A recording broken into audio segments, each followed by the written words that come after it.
Well, it's being said that rioting broke out in Louisville over the grand jury's decision in the Breonna Taylor case, but that's wrong on two levels. For one, the chaos in Louisville, as in so many other cities across the country, is funded and organized. Moments after the grand jury returned only 3 counts of wanton endangerment against one officer for firing shots that went into a neighbor's apartment, but no charges for Taylor's death, U-Hauls packed with pre-made signs and riot shields were already on the scene being unloaded. Now, it's clear that there's orchestration and planning involved.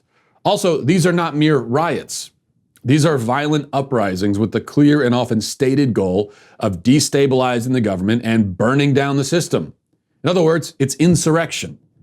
So rather than riots breaking out, this was another campaign of insurrection being carried out. And the distinction is important. It's also important, though not relevant to the insurrectionists, that the narrative surrounding the Breonna Taylor case, advanced by BLM and Antifa and their allies in the media, has proven to be almost entirely false. The narrative in these high-profile police shootings is always false, of course. The only question is one of degree, just how wrong will it turn out to be? In nearly all of the high-profile cases over the past few months especially, that answer has generally varied between extremely and incredibly. For example, the narrative around the Jacob Blake shooting in Kenosha claimed that he was unarmed and shot by cops while trying to get into his car after stopping to break up a fight. In reality, he was harassing his alleged rape victim, was armed with a knife, was reaching into his ex-girlfriend's car, which he was allegedly trying to steal when the officer fired.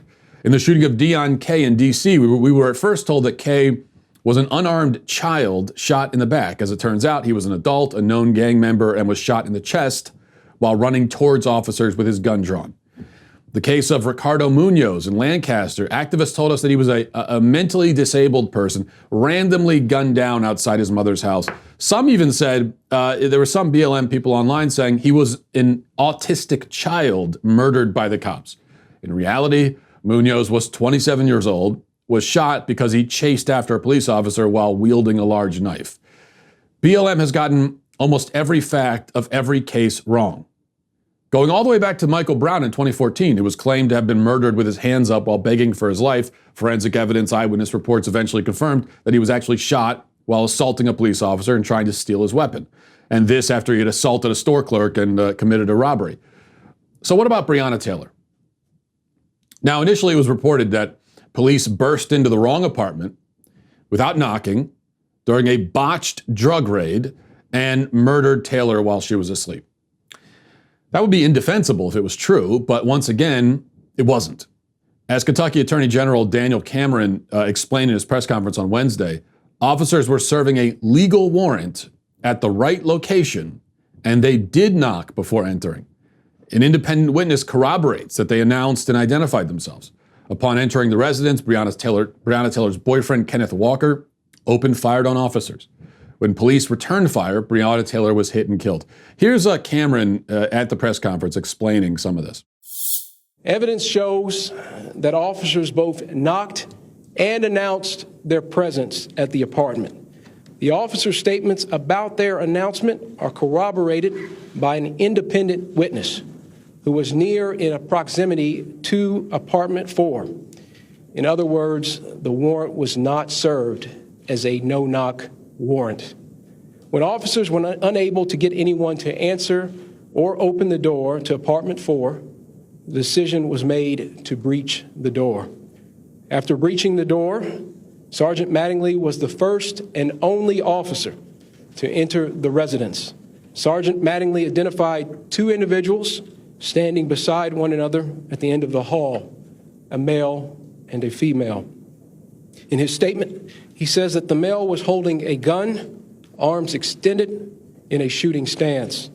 Sergeant Mattingly saw the man's gun fire, heard a boom, and immediately knew he was shot as a result of feeling heat in his upper thigh.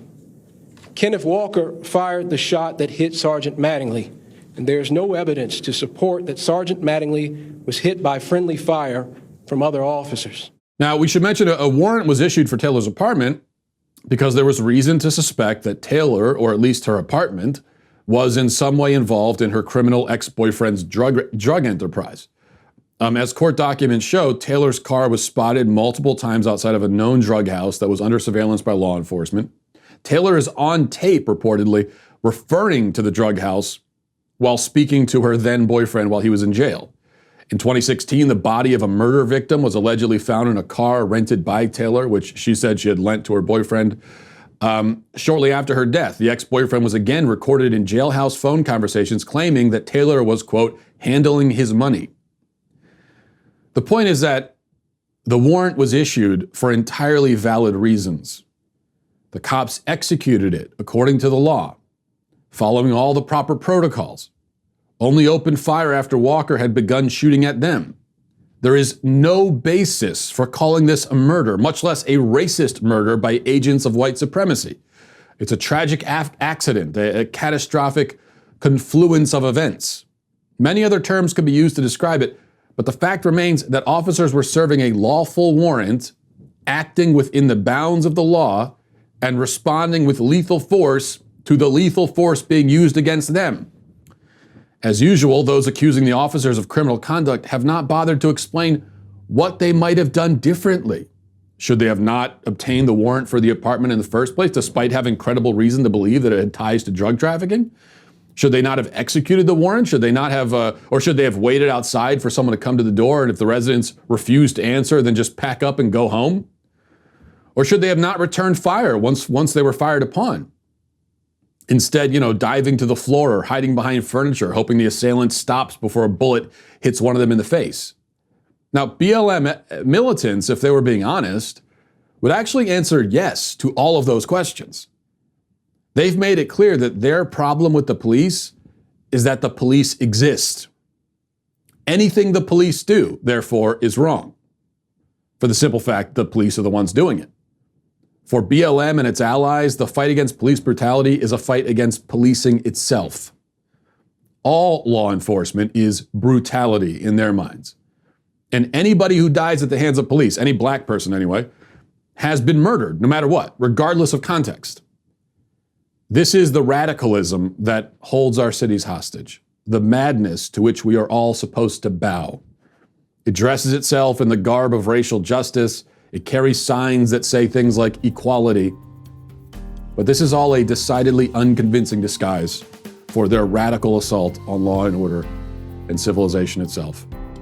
And that's what's happening. And now it's happening in Louisville. Well, I hope you enjoyed that clip from the Matt Walsh Show. If you did, go ahead and hit that subscribe button right down there so you can stay up to date on all of our future content.